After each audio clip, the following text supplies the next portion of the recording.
नमस्कार, मैं हूं जीके सिंह और एक बार फिर से आप सबों का बहुत बहुत स्वागत करता हूं 11th बायोलॉजी के इस ऑनलाइन तथा ऑफलाइन क्लास में।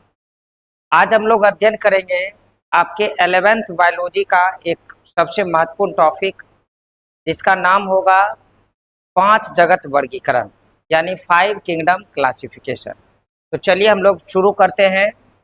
आपके 11th बायोलॉजी का जो सबसे महत्वपूर्ण टॉपिक है, जिसका नाम है 5 जगत वर्गीकरण। 5 जगत वर्गीकरण, अंग्रेजी में इसको बोलते हैं 5 किंगडम क्लासिफिकेशन।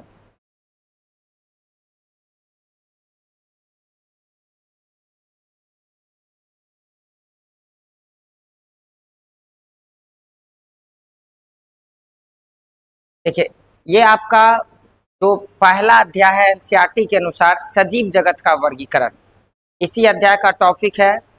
अगर इससे पहले वाले टॉपिक का आपको अध्ययन करना है तो निश्चित रूप से प्रेरणा कोचिंग सेंटर के यूट्यूब चैनल के प्लेलिस्ट में जाएं और 11th बायोलॉजी सत्र 2024-25 का बैच जो ऑनलाइन क्लास आ रहा है उसको ज्वाइन करें और पीछे वाला जो भी पार्ट है उसका आप लोग अध्ययन कर सकते हैं।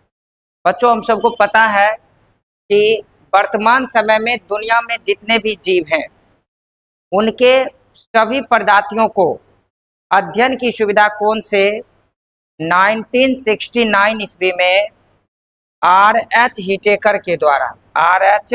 हिटेकर के द्वारा 5 भागों में बांटा गया था। इससे पूर्व भी कई बार सजीव जगत को लेकर के वर्गीकरण हुए थे, जिसमें सबसे पहले द्विजगत वर्गीकरण हुआ था, जिसका प्रतिपादन कैरोलस लिनियस के द्वारा किया गया था। इसके बाद जब फंजाई जगत को जोड़ा गया तो 3 जगत वर्गीकरण बना और फिर से इसमें अलग अलग मोनेरा और प्रोटिस्टा को जब जोड़ दिया गया तो ये जो है 5 जगत वर्गीकरण के नाम से जाने लगा। और वर्तमान समय में हमारी पूरी पृथ्वी पर लगभग 1.8 मिलियन जीवों की अलग अलग प्रजातियां पाई जाती है, अलग अलग स्पीशीज पाई जाती है। इन सभी स्पीशीज को, इन सभी प्रजातियों को अध्ययन की सुविधा के लिए हम लोग 5 भाग में डिवाइड करते हैं। इसी 5 भाग का जो अध्ययन करते हैं उसे हम लोग बोलते हैं 5 जगत वर्गीकरण। और वर्तमान समय में यही 5 जगत वर्गीकरण जीवों के वर्गीकरण के लिए वैलिड है, जिसमें दुनिया के सभी जीवों को हम लोग 5 भागों में विभाजित करते हैं, जिसमें हमारा जो पहला भाग है उसको कहते हैं मोनेरा। याद रखिएगा, पहला भाग क्या है जी? मोनेरा। दूसरा जो जगत है इसे हम लोग कहते हैं प्रोटिस्टा।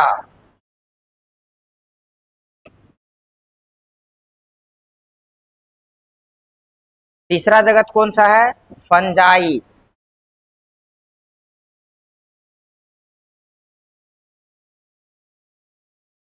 चौथा जगत हमारा है प्लांटी। प्लांटी बोलिए, या फिर इसको हम बोलते हैं हिंदी में पादप जगत। क्या बोलते हैं? पादप जगत, प्लांटे। और हमारा जो 5वां भाग है इसको हम लोग बोलते हैं जंतु जगत यानी एनिमेलिया। आज हम लोग इस वीडियो के माध्यम से R.H. हिटेकर के द्वारा जो दुनिया के सभी जीवों को 5 कैटेगरी में बांटा गया है, मोनेरा, प्रोटिस्टा, फंजाई, प्लांटे और एनिमिलिया, इन सभी वर्गों को एक एक करके अध्ययन करेंगे। अगर इन सभी वर्गों का अध्ययन कर लिया जाए तो इसका सीधा मतलब है कि दुनिया में जो 1.8 मिलियन जीवों की अलग अलग स्पीशीज पाई जाती है, इन सभी स्पीशीज के बारे में आप अध्ययन कर लेते हैं। क्योंकि हमारी पूरी पृथ्वी पर जीवों की इतनी अधिक प्रजातियां पाई जाती है कि उन सभी प्रजातियों को हम लोग एक एक करके अध्ययन नहीं कर सकते। तो इन सभी जीवों का अध्ययन करने के लिए हम लोग इसको 5 मुख्य जगत में बांटते हैं, 5 मुख्य किंगडम में बांटते हैं। और ये विभाजन 1969 ईस्वी में R.H. हिटेकर जी के द्वारा किया गया और वर्तमान समय में दुनिया के सभी जीवों की प्रजाति को इसी 5 जगत के अंतर्गत रखा गया, जिसे हम लोग मोनेरा, प्रोटिस्टा, फंगी, प्लांटे और एनिमिलिया के नाम से जानते हैं। जो बच्चे को स्क्रीनशॉट्स लेना होता है आप इसको ले लीजिए, ये पांचों नाम आप लिख सकते हैं। चलिए, अगर हम आप इसमें से एक एक करके अध्ययन करें तो हमारा जो पहला जीव है उसको हम लोग बोलते हैं मोनेरा। हमारा जो पहला जीव है उसको हम लोग क्या बोलते हैं? मोनेरा कहते हैं। याद रखिएगा, मोनेरा जगत के अंतर्गत सभी प्रोकैरियोटिक जीवों को रखा गया। मोनेरा जगत के अंतर्गत किसको रखा गया? सभी प्रोकैरियोटिक जीवों को रखा गया। यानी मोनेरा जगत के अंतर्गत सभी प्रोकैरियोटिक जीवों को रखा गया है, जो कि आपको यूनिसेलुलर होता है। क्या होता है? यूनिसेलुलर होता है। यूनिसेलुलर, जिसको हिंदी में हम लोग बोलते हैं एक कोशिकीय। हिंदी में क्या बोलते हैं? एक कोशिकीय। यानी मोनेरा जगत के जो जीव होते हैं उसके शरीर का निर्माण अत्यंत सूक्ष्म होता है और इसके संपूर्ण शरीर का निर्माण केवल और केवल एक कोशिका से मिलकर बना होता है। इसीलिए इसको हम लोग एक कोशिकीय या अंग्रेजी में यूनिसेलुलर के नाम से जानते हैं। और इसकी सबसे बड़ी विशेषता है कि इसकी जो कोशिका होती है वो प्रोकैरियोटिक होती है। यहाँ पर आपको एक चीज समझने वाली बात है कि जैसे अब यहाँ पर सेल को हम लोग दो भाग में बांटते हैं। जैसे अभी हम प्रोकैरियोटिक शब्द का यहाँ पर उपयोग किया तो बहुत सारे बच्चों को ये भी नहीं समझ में आ रहा है आखिर प्रोकैरियोटिक क्या होता है। तो प्रोकैरियोटिक और यूकैरियोटिक ये कोशिका का प्रकार है, समझे ना। जीवों की हमारे पृथ्वी पर जितने भी जीव पाए जाते हैं, चाहे वो मोनेरा हो या प्रोटिस्टा, फंजाई, प्लांटे या एनिमिलिया हो, उसके शरीर में मुख्य रूप से दो कोशिकाएं पाई जाती है। यानी जीवों में कोशिका के आधार पर भी उसको दो कैटेगरी में आप बांट सकते हैं। तो यहाँ पर कोशिका कितने प्रकार के होंगे? दो प्रकार के होंगे। पहला कोशिका को हम लोग बोलते हैं प्रोकैरियोटिक। क्या बोलेंगे? प्रोकैरियोटिक। याद रखिएगा, कोशिका की जो पहली प्रकार है इसे हम लोग क्या बोलेंगे? प्रोकैरियोटिक। और जो दूसरी प्रकार की कोशिका होती है इसे हम लोग बोलेंगे यूकैरियोटिक। इसको हम लोग क्या बोलेंगे? यूकैरियोटिक। अब यहाँ पर समझने वाली बात होगी कि आखिर प्रोकैरियोटिक क्या है और यूकैरियोटिक क्या है। तो अगर हम प्रोकैरियोटिक कोशिका की बात करें तो प्रोकैरियोटिक कोशिका का मतलब होता है कि जिस कोशिका के अंदर केंद्रक का अभाव हो। याद रखिएगा, जिस कोशिका के अंदर क्या हो? केंद्रक का अभाव हो, यानी केंद्रक नहीं पाया जाता हो, तो ऐसी कोशिका को हम लोग बोलते हैं प्रोकैरियोटिक। क्या बोलेंगे? प्रोकैरियोटिक। तो समझ में आ गया होगा। यानी कोशिका कितने प्रकार के? दो प्रकार के, एक प्रोकैरियोटिक और एक यूकैरियोटिक। जिस कोशिका के अंदर केंद्रक का अभाव हो, जिस कोशिका के अंदर केंद्रक का अभाव हो, उसे हम लोग बोलते हैं प्रोकैरियोटिक। क्या बोलते हैं? प्रोकैरियोटिक।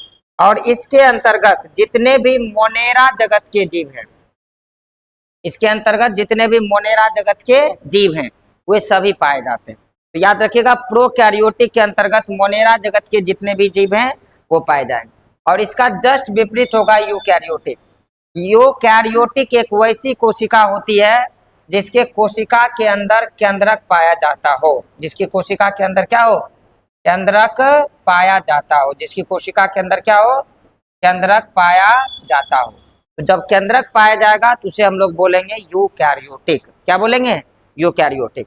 मोनेरा को छोड़कर बाकी जो चार जगत बचते हैं, यानी प्रोटिस्टा, फंगी, प्लांटे और एनिमिलिया, को हम लोग यूकैरियोटिक की कैटेगरी में रखते हैं। तो इसका एग्जांपल्स में क्या हो जाएगा जी आपका? मोनेरा को छोड़कर जितने भी जगत बच गए, कौन कौन बचा? प्रोटिस्टा। क्या बचा? प्रोटिस्टा। दूसरा क्या है? फंगी। और कौन बचा? एनिमेलिया। और कौन बचा? प्लांटे। इन सभी को किस में रखेंगे? यूकैरियोटिक में रखेंगे। तो ये महत्वपूर्ण लिस्ट है, इसको अभी याद कर लीजिए। जैसे शुरू में ही ध्यान रखिए कि जब भी हम प्रोकैरियोटिक बोलेंगे तो समझ जाइएगा इसके अंतर्गत मोनेरा जगत के जीव आए, और मोनेरा के अतिरिक्त जितनी भी कोशिकाएं होगी उसे हम लोग यूकैरियोटिक में रखेंगे। किस में रखेंगे? यूकैरियोटिक में रखेंगे। इस चीज को याद रखना कि प्रोकैरियोटिक के अंतर्गत मोनेरा आएगा, क्योंकि मोनेरा एक वैसा कोशिका होता है जिसके अंदर केंद्रक का अभाव होता है। और अगर जहां पर केंद्रक नहीं होगा तो याद रखिएगा वहां पर mitochondria, Golgi body, endoplasm, reticulum, plastid, इन सभी कोशिकांग का अभाव होगा। और जहां पर केंद्रक होगा वहां पर mitochondria, Golgi body, endoplasm, reticulum, placid, ये सभी कोशिकांग उसमें पाए जाएंगे। तो इसको मैंने जानबूझ करके बताया क्योंकि यहाँ पर जब मैं आपको मोनेरा बता रहा था, इसमें सबसे पहला बात आपको ये आ गया कि मोनेरा जगत के जीव प्रोकैरियोटिक जीव आते हैं। अब आपको समझ में आ गया होगा कि प्रोकैरियोटिक जीव का मतलब क्या होता है। प्रोकैरियोटिक जीव का मतलब होता है कि वैसी कोशिका जिसके अंदर केंद्रक क्या हो, अनुपस्थित होता हो, केंद्रक पाया नहीं जाता हो, तो उसे हम लोग क्या बोलते हैं, प्रोकैरियोटिक होता है। दूसरी बात, ये यूनिसेलुलर होता है। क्या होता है, यूनिसेलुलर होता है। यूनिसेलुलर का मतलब इसके संपूर्ण शरीर का निर्माण केवल और केवल एक कोशिका का बना होता है। इसके संपूर्ण शरीर का निर्माण केवल और केवल एक कोशिका का बना होता है। अगर हम बात करें तो इसके अंतर्गत कौन कौन से जीव आ सकते हैं, इसके अंतर्गत मुख्य रूप से बैक्टीरिया, इसके अंतर्गत मुख्य रूप से कौन कौन आएगा, बैक्टीरिया। दूसरा जीव क्या आएगा, साइनोबैक्टीरिया।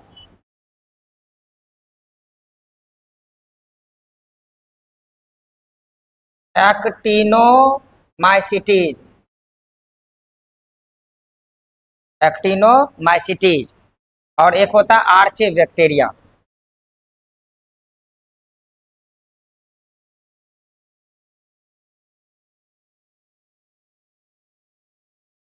ये सभी जीव इसके अंतर्गत आते हैं। तो याद रखिएगा, मोनेरा जगत के अंतर्गत मुख्य रूप से कौन कौन जीव आएंगे, तो बैक्टीरिया आएंगे। बैक्टीरिया आप जानते होंगे कि आपके हाथ में या इधर जहां भी गंदगी होता है वहां पर आपको पाया जाता है। बैक्टीरिया हो गया, साइनोबैक्टीरिया हो गया, एक्टिनोमाइसिटीज हो गया और आर्चे बैक्टीरिया हो गया। अंग्रेजी में इसको आर्चे बैक्टीरिया कहते हैं, हिंदी में इसको ही हम लोग बोलते हैं आर्की बैक्टीरिया। क्या बोलते हैं, आर्के बैक्टीरिया। याद रखिएगा, इसको हिंदी में हम लोग बोलते हैं आर्की बैक्टीरिया। तो ये सभी जीव जो है किसके अंतर्गत आते हैं, मोनेरा के अंतर्गत आते हैं। इसमें एक चीज और आपको एग्जाम में कई बार पूछा जाता है कि यहाँ जो आर्के बैक्टीरिया लिखा गया है, ये दुनिया का सबसे प्राचीनतम मोनेरा।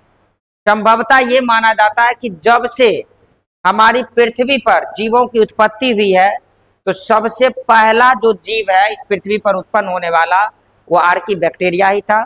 इसकी उत्पत्ति आदि समुद्र में हुई होगी और माना ये भी जाता है कि इसी आर्की बैक्टीरिया से धीरे धीरे पृथ्वी पर अलग अलग प्रजाति के जीवों की उत्पत्ति हुई होगी। इसलिए ध्यान रखेंगे कि आर्की बैक्टीरिया जो है ये मोनेरा जगत का सबसे प्राचीनतम जीव, समझे ना।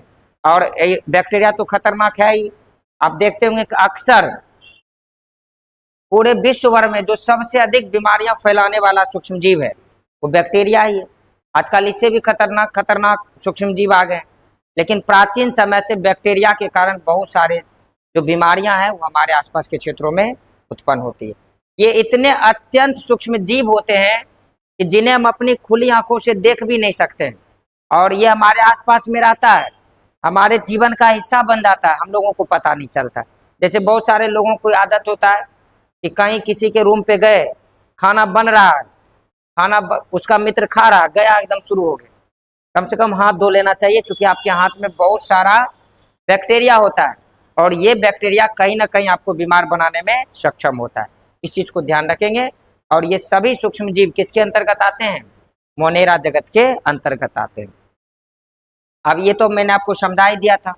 अगर हम बात करें मोनेरा जगत के लक्षण के बारे में, अगर हम बात करें मोनेरा जगत के लक्षण के बारे में, मतलब इसमें क्या क्या सिम्टम्स पाए जाते हैं, तो मोनेरा जगत का सबसे पहला जो विशेषता है ये है कि मोनेरा जगत की जो कोशिका होती है उसको हम लोग प्रारंभिक कोशिका के नाम से जानते हैं।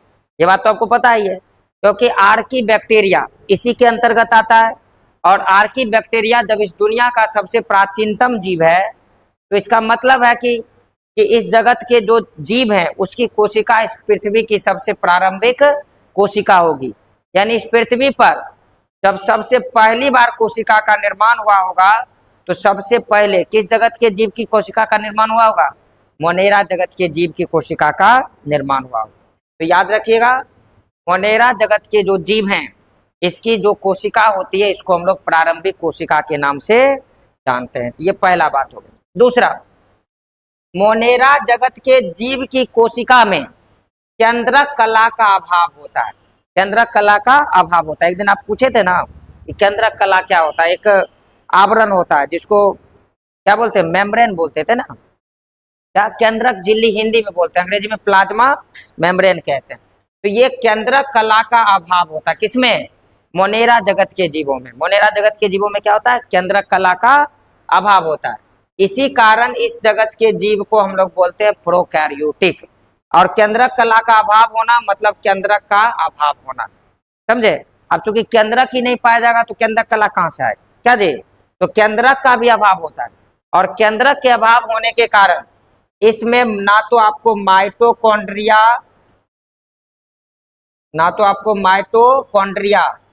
ना ही आपको गोल्जी बॉडी,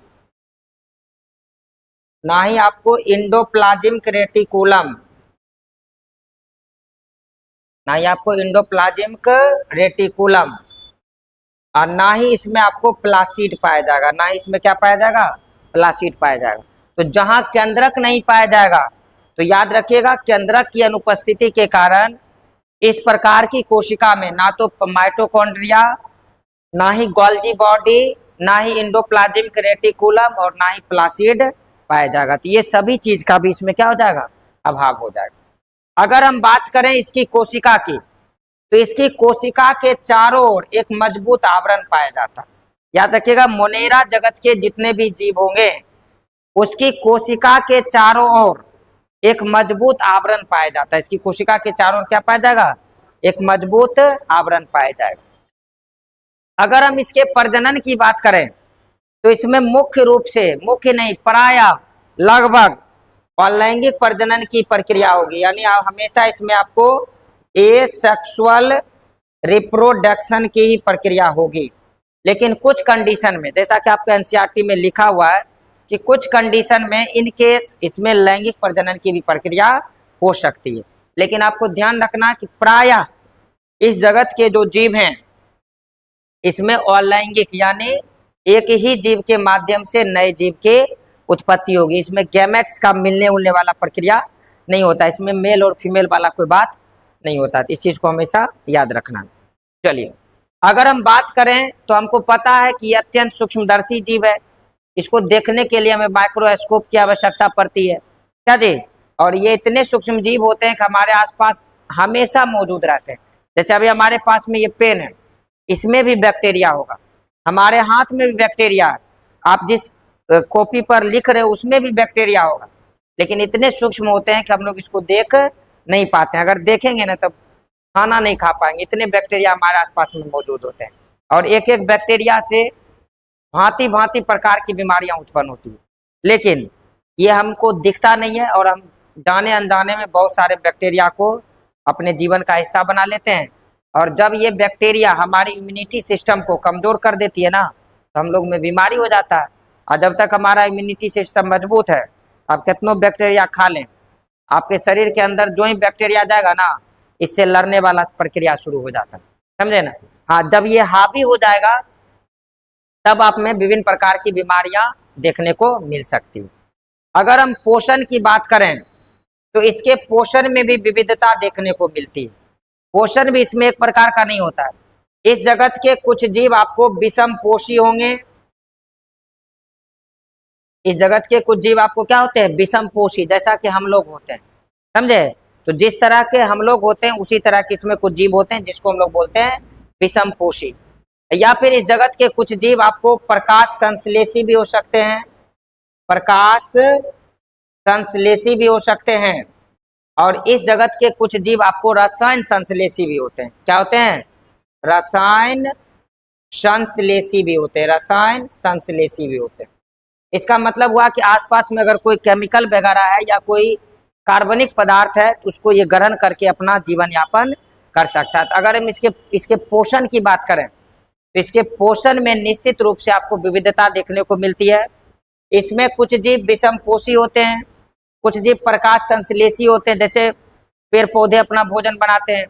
कुछ जीव रसायन संश्लेषी भी होते हैं, यानी केमिकल वगैरह के माध्यम से या फिर कार्बनिक पदार्थ के माध्यम से अपना जीवन यापन करते हैं।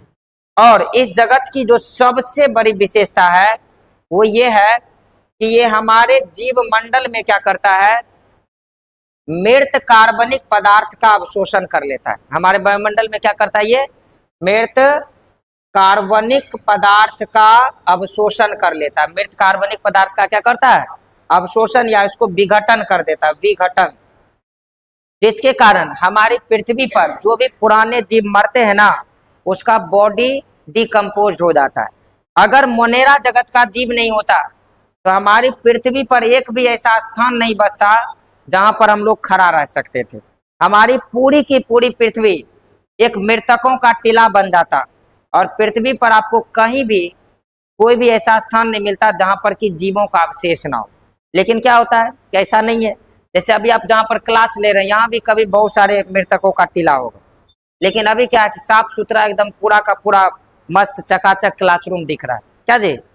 अब ऐसा इसलिए है कि हमारे पृथ्वी पर जैसे मानव मरता है तो उसका अंतिम संस्कार हो जाता है, लेकिन मानव को छोड़ करके अलग अलग प्रजाति के जीव जब मरते हैं उसका अंतिम संस्कार नहीं होता, उसके डेथ बॉडी को कहीं ना कहीं पृथ्वी पर छोड़ दिया जाता है। अगर उसका विघटन ना हो तो आप समझ सकते हैं कि हमारी पृथ्वी पर क्या होगा, जीवों का अवशेष ही अवशेष आपको चारों तरफ दिखेगा। लेकिन जो मोनेरा जगत के जीव हैं, ये क्या करते हैं, इस मृत कार्बनिक पदार्थों का विघटन करते हैं और इसमें नाइट्रोजन स्थिरीकरण की प्रक्रिया के माध्यम से कुछ को या तो मिट्टी में मिला देते हैं या फिर इसको पुनः वायुमंडल में नाइट्रोजन के रूप में मिला देते हैं, जिससे हम लोगों को फायदा होता है। मिट्टी की उपजाऊ क्षमता भी बढ़ जाती है और प्रकृति में एक संतुलन बना रहता है। क्या जी? जीव बना फिर जीव मरा, जीव बनने में नाइट्रोजन खपत होगा और फिर वह जीव मरेगा तो फिर वायुमंडल में नाइट्रोजन जाएगा। इससे हमारी पृथ्वी की जो वातावरण है उसमें क्या बना रहता है, संतुलन बना रहता है। तो मोनेरा जगत का जीव हमारे जीव मंडल के लिए काफी लाभदायक है। इस चीज को हमेशा आपको याद में रखना है। तो इसमें अगर किसी को डाउट है तो आप पूछ सकते हैं, कोई दिक्कत नहीं है। हाँ, जो व्यक्ति ऑनलाइन क्लास ले रहे हैं उन्हें भी डाउट हो तो निश्चित रूप से कमेंट बॉक्स में हमें लिख करके भेजें, और जो ऑफलाइन है वो डायरेक्ट हमसे सवाल पूछ सकते हैं। आगे हम बढ़ सकते हैं। चलिए, अब अगला जो हमारा जीव है इसको हम लोग बोलते हैं प्रोटिस्टा। अगला जीव क्या है जी? प्रोटिस्टा। अगला जो जीव हमारा ये क्या है? प्रोटिस्टा। क्या बोले? कौन सा? प्रोटिस्टा। अरे थोड़े स्पेलिंग मिस हो गया ना, चलिए कोई बात नहीं। प्रोटिस्टा सही है ना? अब चलिए, बहुत बहुत धन्यवाद। चूंकि ऑनलाइन है, बहुत सारे बच्चे कमेंट में लिखना शुरू कर देते हैं। अगले दिन क्लास में लिख रहे हैं सर इंग्लिश नहीं लिखते हैं। आज हम कोशिश कर रहे हैं कि लगभग लगभग चीज का इंग्लिश भी आपको लिखें, क्योंकि बहुत सारे बच्चे जुड़ते हैं जो सीबीएसई बोर्ड से होते हैं, तो कहीं ना कहीं उसके लिए इंग्लिश जरूरी है। देखिए, प्रोटिस्टा जगत के जो जीव होते हैं इनके इनके शरीर की कोशिका एक कोशिकीय होती है, मतलब इसमें भी सिंगल होता है। क्या होता है? सिंगल होता है, यानी इसको आप बोल सकते हो यूनिसेलुलर। इसको हम लोग क्या बोलते हैं? यूनिसेलुलर। अब आप सोच रहे होंगे सर मोनेरा भी यूनिसेलुलर और प्रोटिस्टा भी यूनिसेलुलर, तो दोनों में अंतर क्या है? बस दोनों में अंतर यह है कि ये वो होता था प्रोकैरियोटिक और ये क्या हो जाएगा जी आपका? यूकैरियोटिक हो जाएगा। ये क्या हो जाएगा? यूकैरियोटिक हो जाएगा। तो दोनों में यही अंतर, समझे? मोनेरा जगत का भी जीव यूनिसेलुलर और प्रोटिस्टा जगत का भी जीव यूनिसेलुलर। बस दोनों में अंतर क्या है कि जो मोनेरा जगत का जीव है वो प्रोकैरियोटिक था, उसके कोशिका के अंदर केंद्रक का अभाव था, लेकिन यहाँ पर जो प्रोटिस्टा जगत का जीव है ये यूकैरियोटिक है और इसके कोशिका के अंदर केंद्रक पाया जाता है। अगर केंद्रक पाया जाएगा तो ध्यान रखिएगा इसमें mitochondria, Golgi body, endoplasm, reticulum, placid, ये सभी चीज भी निश्चित रूप से इसमें पाए जाए। अगर बात करें कि प्रोटिस्टा जगत के अंतर्गत कौन कौन से जीव आते हैं, इसके अंतर्गत आता है प्रोटोजोआ। इसके अंतर्गत क्या आता है? प्रोटोजोआ, एल्गी, स्लाइम मोल्ड,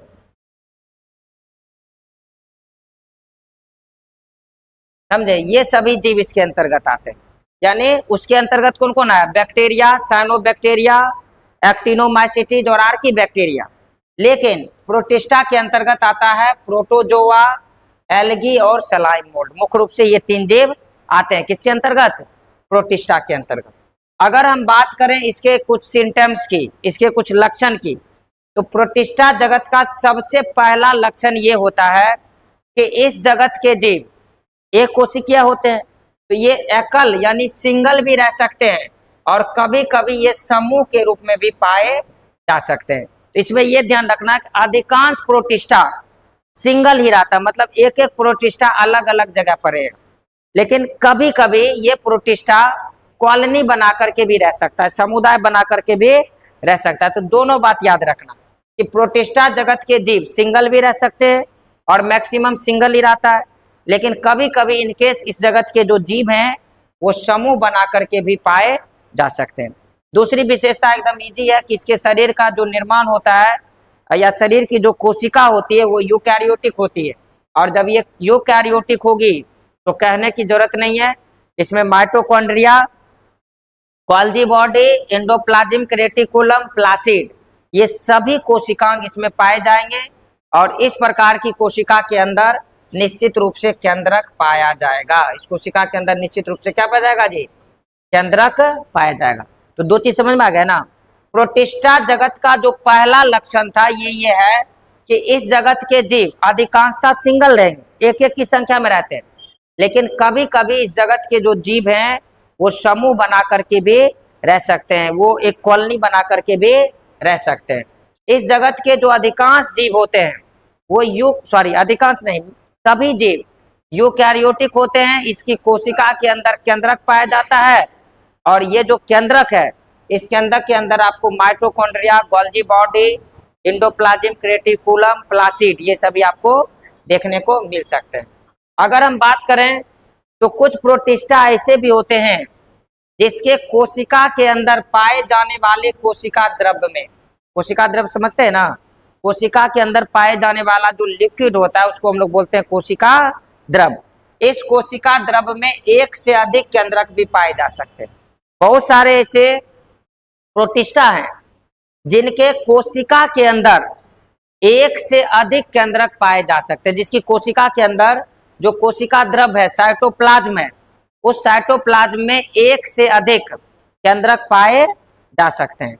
अगर हम इसके अगले सिम्टम्स की बात करें तो प्रोटिस्टा जगत के जो जीव होते हैं इसमें प्रचलन अंग पाया जाता है। प्रचलन अंग का मतलब होता है कि प्रोटिस्टा जगत के जीव को एक स्थान से दूसरे स्थान तक पहुंचाने वाला जो अंग होता है उसको हम लोग बोलते हैं प्रचलन अंग। जैसे हम लोग में पैर है ना, अभी हम लोग कोचिंग में बैठे हुए हैं, अभी आपको छुट्टी होगी, आप लोग क्या करेंगे? अपने अपने घर चले जाएंगे, तो किसके माध्यम से जाते हैं? पैर के माध्यम से जाते हैं। तो प्रोटिस्टा जगत के भी जीव में प्रचलन अंग पाया जाता है, और इस प्रचलन अंग को हम लोग बोलते हैं फ्लैजिला। क्या बोलते हैं? फ्लैजिला या फिर सीलिया, फ्लैजिला या सीलिया, फ्लैजिला या सीलिया। अब आपने एक क्लास में बच्चा पूछा था क्या सर फ्लैजिला और सीलिया दोनों एक ही होता है? देखो, दोनों प्रचलन अंग है, लेकिन फ्लैजिला सिर्फ और सिर्फ प्रचलन अंग है, लेकिन सीलिया प्रचलन के साथ साथ कभी कभी प्रजनन में भी सहायता करता है। तो बस इतने अंतर, इस चीज को याद रखिएगा। लेकिन यहाँ अगर हम जान रहे हैं तो ध्यान रखिएगा कि सीलिया भी प्रचलन अंग है और फ्लैजिला भी क्या है? प्रचलन अंग है। दोनों का काम है कि प्रोटिस्टा जगत के जो भी जीव हैं, जैसे प्रोटोजोआ हो गया, एल्गी हो गया, सलाइम मोल्ड हो गया, इन सभी को एक स्थान से दूसरे स्थान क्या करना है? ट्रांसफर करना। एक स्थान से दूसरे स्थान पहुंचाने का काम करने वाला जो अंग है उस अंग को हम लोग फ्लैजिला या सीलिया के नाम से जानते हैं। अगर हम प्रोटिस्टा जगत के जीवों में प्रजनन की बात करें तो इसमें मुख्य रूप से आपको लैंगिक और अलैंगिक प्रजनन देखने को मिल सकता है। या तो इसमें एसेक्सुअल रिप्रोडक्शन होगा या फिर इसमें आपको सेक्सुअल रिप्रोडक्शन देखने को मिल सकता है। यानी कभी कभी ये सिंगल जीव से भी एक नए जीव की उत्पत्ति कर सकता है। तो कभी कभी क्या होता है कि 2 जीव के माध्यम से, जिसमें एक मेल और एक फीमेल होगा, उसके माध्यम से नए जीव की उत्पत्ति कर सकता है। तो इसमें अगर प्रजनन की बात करें तो ये लैंगिक भी हो सकता है और अलैंगिक भी हो सकता है। कुछ पूछना है? नहीं पूछना है, चलिए।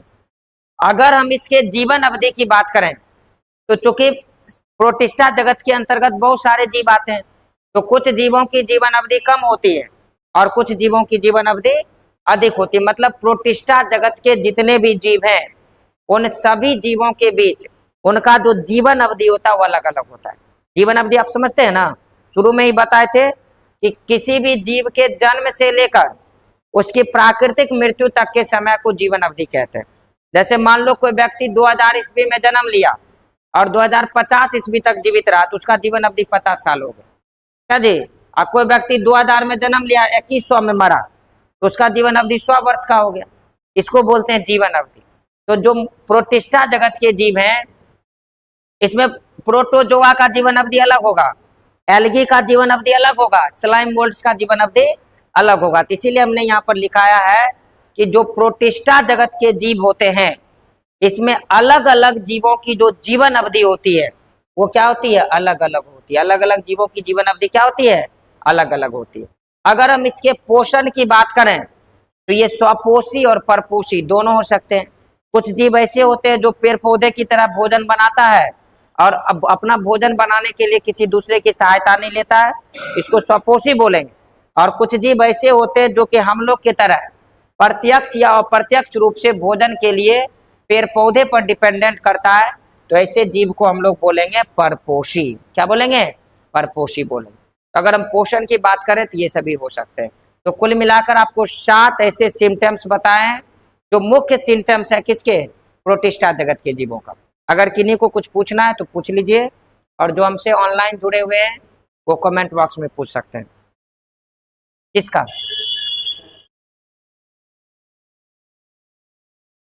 बहुत सारे ऐसे जीव हैं जिनके कोशिका के अंदर जो है ना एक से अधिक केंद्रक पाए जाते हैं। जैसे स्लाइम मोल्ड्स हो गया, एल्गी हो गया और प्रोटोजोआ हो गया। इसके भी कोशिका के अंदर जो कोशिका द्रव्य पाई जाती है उसमें एक से अधिक केंद्रक पाए जा सकते हैं।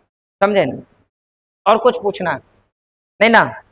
चलिए हम लोग आगे बढ़ते हैं। और अगला जो हमारा जीव है ये तीसरा नंबर है जिसको हम लोग बोलते हैं फंगी। तीसरा जो जगत है इसको हम लोग क्या बोलते हैं, फंगी बोलते हैं। क्या होने दें कि छोड़ दें? देख रहा है ऐसे हम कैसे काम चलेगा, एक टॉपिक और हो जाए। चलिए देखिए हमारा जो तीसरा जगत का जीव है जिसको हम लोग बोलते हैं फंजाई। क्या बोलते हैं, फंजाई। अंग्रेजी में इसको हम लोग बोलते हैं फंगी। फंजाई जगत के जीव को कवक भी कहा जाता है। फंजाई जगत के जीव को क्या कहा जाता है, कवक भी कहा जाता है। और कवक मतलब पौधा, कवक मतलब पौधा। देखिए जब कैरोलस लिनियस के द्वारा, वैज्ञानिक है आपको पता है, एक वनस्पति वैज्ञानिक थे जिसका नाम क्या था, कैरोलस लिनियस। क्या नाम था, कैरोलस लिनियस। कैरोलस लिनियस ने जब 2 किंगडम क्लासिफिकेशन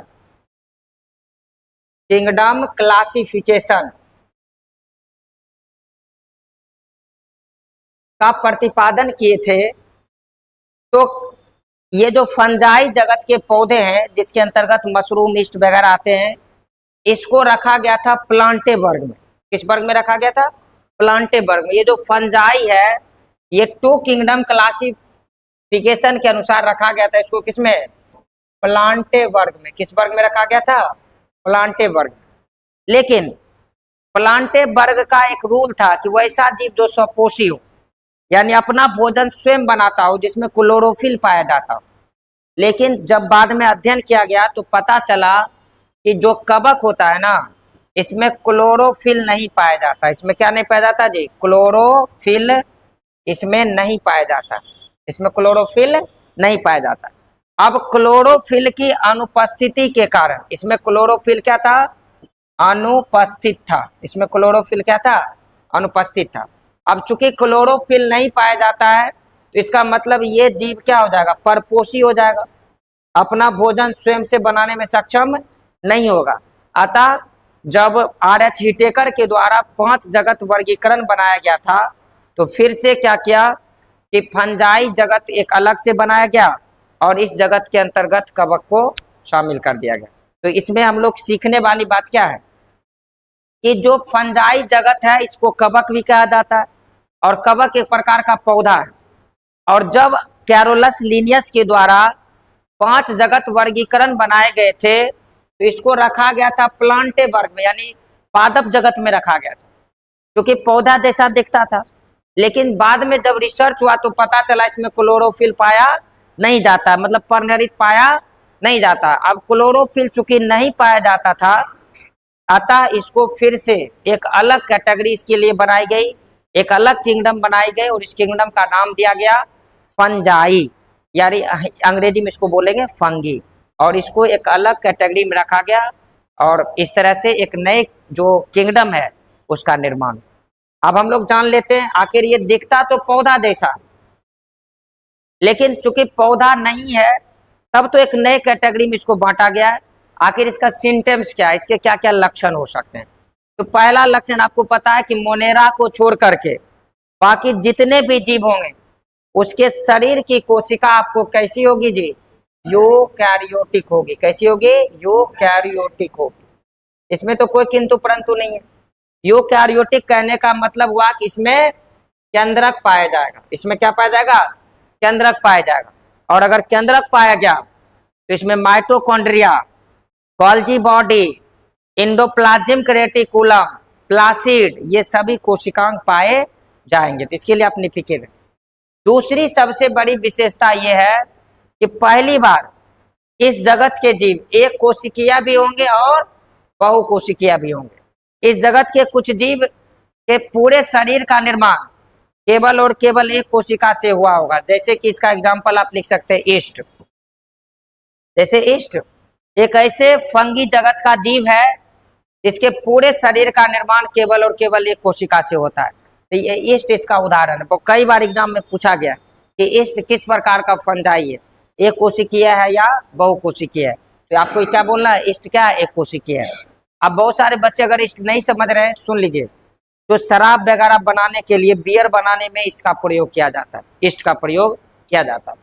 अगर हम बहुकोशिकीय की बात करें तो बहुत सारे ऐसे कवक हैं जिनके शरीर का निर्माण बहुत सारी कोशिकाओं के मिलने से हुआ होता है। जैसे कि मशरूम, जैसे कि मशरूम आप देखते होंगे कि रेस्टोरेंट वगैरह में या आप लोग भी घर लाते हैं सब्जी बनाने के लिए, या इसी की एक प्रजाति आपको गांव में आसानी से दिख जाएगा जिसको गोबर छत्ता कहते हैं। कुछ दिन के बाद बरसात का सीजन आएगा ना, उसके बाद जहाँ पर गाय सबका गोबर जिसको गुआ कहते हैं, उसके इर्द गिर्द अगर घूमिएगा ना तो एक छोटा पौधा दिखेगा जिसमें उजला जैसा एक तना होगा और ऊपर से छत्ता टाइप का बना होगा जिसको हम लोग गोबर छत्ता कहते हैं, वही मशरूम है। तो चूंकि देखने में पौधा लग रहा है लेकिन पौधा है नहीं, इसमें क्योंकि क्लोरोफिल पाया नहीं जाता। तो एक कोशिकीय फंजाई जगत के उदाहरण हो गए ईस्ट और बहुकोशिकीय फंजाई जगत के उदाहरण हो गए मशरूम।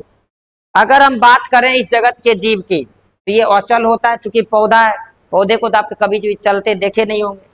तो इस जगत के जो जीव हैं वो क्या होते हैं? अचल होते हैं। क्या होते हैं? अचल होते हैं। और इसका शरीर बना होता है माइसीलियम का। इसका शरीर किसका बना होता है? माइसीलियम का बना होता है। इसका शरीर किसका बना होता है? माइसीलियम का बना होता है। देखिए, जो भी फंजाई जगत के जीव हैं इनकी कोशिका में कोशिका भित्ति पाई जाती है और ये कोशिका भित्ति बनी होती है काइटिन की। ये सब बारीकी वाला चीज आपको नीट वगैरह जो या फिर जो भी जनरल कंप्शन आप देते हैं बाद में, उसमें बहुत पूछता है। जैसे फंजाई जगत की जो कोशिका भित्ति है किसकी बनी होती है, पौधे की कोशिका भित्ति किसकी बनी होती है, हम लोग के कोशिका के बाहर किसका आवरण होता है, ये सभी चीज कई बार आपको एग्जाम में पूछा जाता है। तो याद रखिएगा, जो फंजाई जगत के जीव हैं उसके कोशिका के चारों ओर एक आवरण पाया जाता है जिसको हम लोग कोशिका भित्ति कहते हैं। और ये कोशिका भित्ति बनी होती है किसकी? ये कोशिका भित्ति बनी होती है काइटिन की। किसकी बनी होती है? काइटिन की बनी होती है।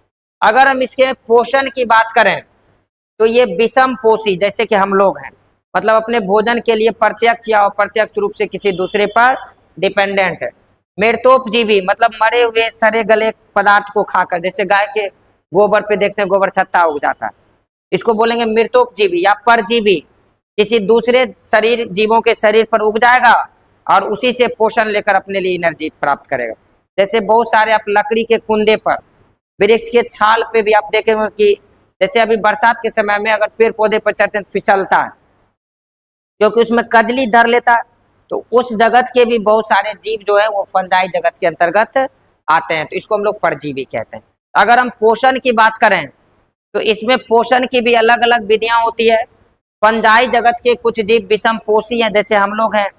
कुछ मृतोपजीवी हैं, मतलब मरे सड़े गले खाद्य पदार्थ को खाकर अपना जीवन यापन कर रहे हैं। और कुछ जीव परजीवी हैं, किसी दूसरे जीव के ऊपर पनपता है और उसी से अपना पोषण प्राप्त करता है। तो ये हमारा पोषण का विधि होगा। और इस प्रकार हम लोग 3 जगत के बारे में अध्ययन कर लिए और हमें आगे पढ़ना है जगत प्लांटे यानी पादप जगत और जंतु जगत, जो कि सबसे महत्वपूर्ण है।